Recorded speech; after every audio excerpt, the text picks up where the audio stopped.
Good morning అందరికీ. Welcome to my channel. ఈరోజు మా సండే స్పెషల్ వచ్చేసరికి చేపల పులుసు. ఇవి మేము మార్కెట్ నుంచి తెచ్చుకున్నాము. ఇవి మా సైడ్ వచ్చేసరికి కేజీ 250 ఉన్నాయి. మీ సైడ్ ఎంత కాస్ట్ ఉందో కామెంట్ చేయండి. ఈ చేప పేరు వచ్చేసరికి ఎర్రచందనం. అసలు ముళ్ళే ఉండవు, చిన్నపిల్లలు కూడా తినొచ్చు వీటిని. ఇవి ఎలా క్లీన్ చేసుకోవాలో చూద్దాం రండి.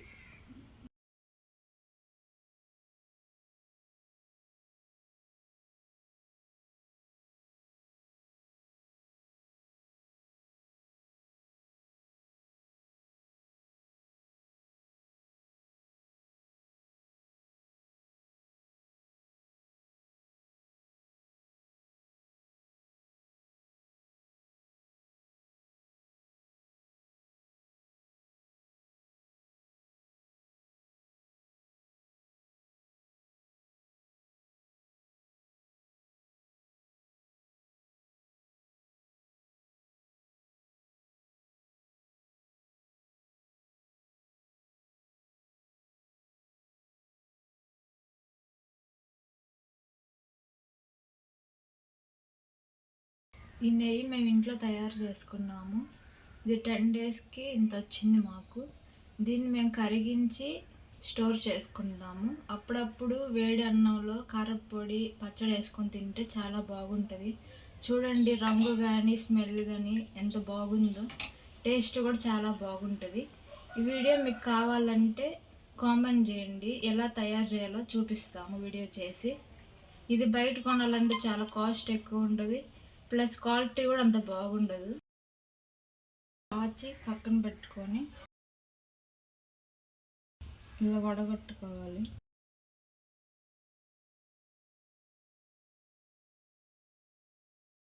చూడండి కలర్ ఎంత బాగుందో, స్మెల్ కూడా సూపర్ ఉందండి. ఇలా నిమ్మకాయ ఉప్పు వేసి క్లీన్ చేసుకుంటే నీసు వాసన లేకుండా ఉంటుంది చేప.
ఒక పిడికిడు చింతపండు నీళ్ళల్లో వేసుకొని నానబెట్టుకోవాలి. ఇలా చేపల కూర తయారు చేసుకుందాం. దీనికి కావాల్సిన ఇంగ్రీడియంట్స్ వచ్చేసరికి 2 టమాటాలు, 2 ఉల్లిపాయలు, 4 పచ్చిమిరపకాయలు, కరివేపాకు కొంచెం. ఇలా కడిగి కట్ చేసుకొని పక్కన పెట్టుకోవాలి. మనం ముందుగా నానబెట్టుకున్న చింతపండు మెత్తగా పిసికి పక్కన పెట్టుకోవాలి. ఎప్పుడైనా చేపల కూరకి ఇలాంటి కడాయి తీసుకోవాలి, ఎందుకంటే ముక్కలు దీంట్లో ఇరిగిపోకుండా బాగా ఉడుకుతాయి. ముందుగా కడిగి పెట్టుకున్న చేప ముక్కలు కడాయిలో వేసుకుందాం. ఎప్పుడు చేసుకునే విధంగా కాకుండా అప్పుడప్పుడు మన నానమ్మలు అమ్మమ్మలు చేసుకునే విధంగా తయారు చేసుకుందాం.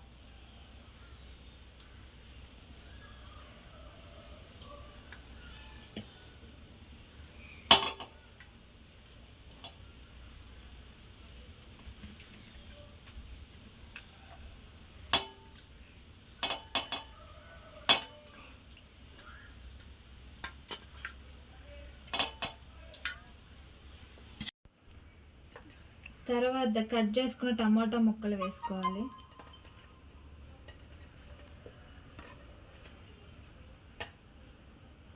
కట్ చేసుకున్న ఉల్లిపాయ ముక్కలు,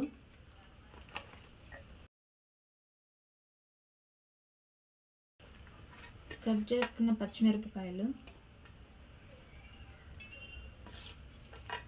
కరివేపాకు,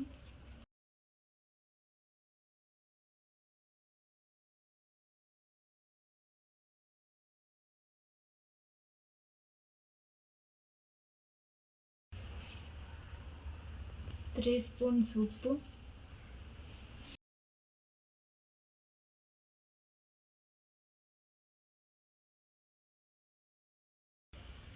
1 స్పూన్ పసుపు,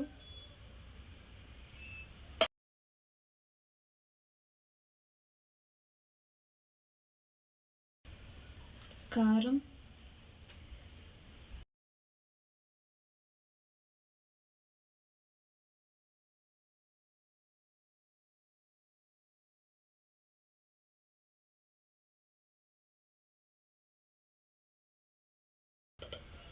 నేను మొత్తం 4 స్పూన్లు వేసాను. మా ఇంట్లో కారం ఎక్కువ తింటాం మేము.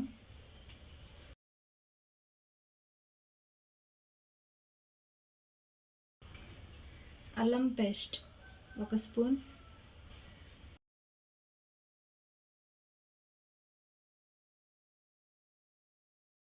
ఆయిల్,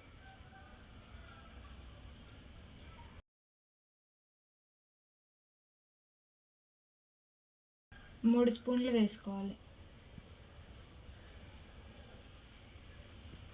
ఇప్పుడు ఇవన్నీ బాగా కలుపుకోవాలి, ముక్కకు బాగా పట్టాలి. కారం, ఉప్పు, నూనె, పసుపు.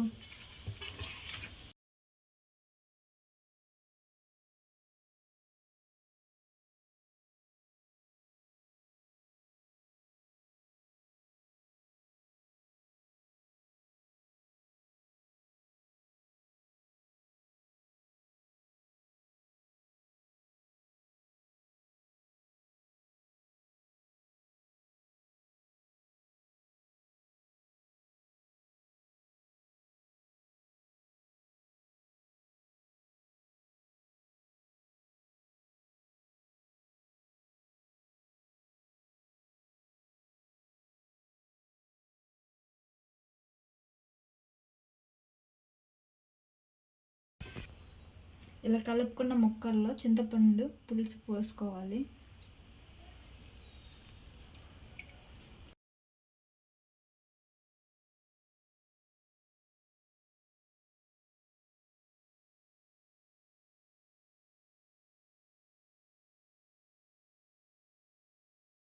చేపల కూరలో ఎప్పుడైనా పులుపు ఎక్కువ ఉండాలి, పుల్లగా బాగుంటుంది.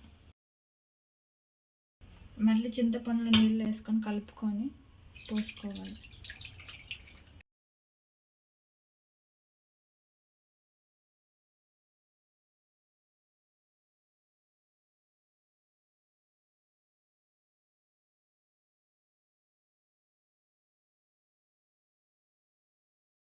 పులుసుకి సరిపడంత నీళ్లు పోసుకోవాలి. ముక్క మునిగేంత వరకు పులుసు పోసుకోవాలి. ఇలా కులికించి స్టవ్ ఆన్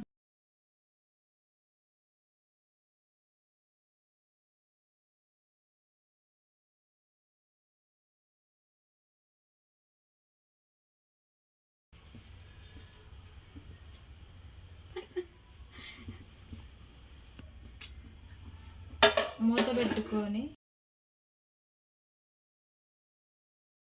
మూత తీసి ముక్కలు విరిగిపోకుండా కలుపుకోవాలి.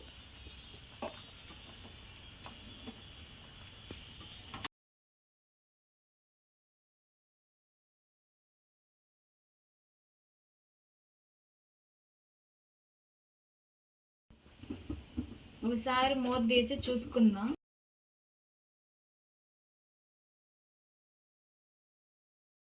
కలుపుకుందాం. ఊరికనే పెట్టగాకండి, ముక్కలు విరిగిపోతాయి. బాగా చిక్కగా వచ్చింది. చిక్కగా ఉంటే బాగుండదు టేస్ట్. పులుసు లేకుండా ఉండాలి ఎప్పుడైనా చేపల కూర.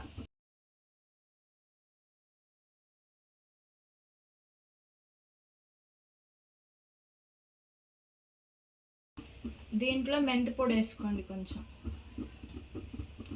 అప్పుడు చేపల కూర టేస్ట్ బాగుంటుంది, స్మెల్ కూడా బాగుంటుంది. వేసుకొని కలుపుకోండి.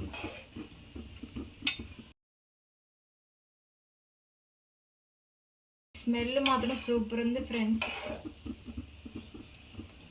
ఆ స్మెల్కే తినాలనిపిస్తుంది ఎమ్మటే.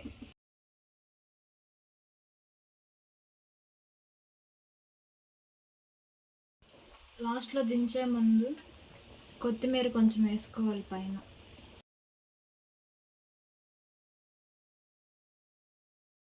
ఎంతో రుచికరమైన చేపల పులుసు తయారైపోయింది. ఇది కూడా మీ ఇంట్లో ట్రై చేసి ఎలా వచ్చిందో కామెంట్ చేయండి. ఇది రాగి సంగట్లో కానీ రైస్లో కానీ సూపర్ ఉంటుంది. ఈ వీడియో నచ్చినట్లయితే లైక్ చేయండి, షేర్ చేయండి అండ్ సబ్స్క్రైబ్ చేసుకోండి.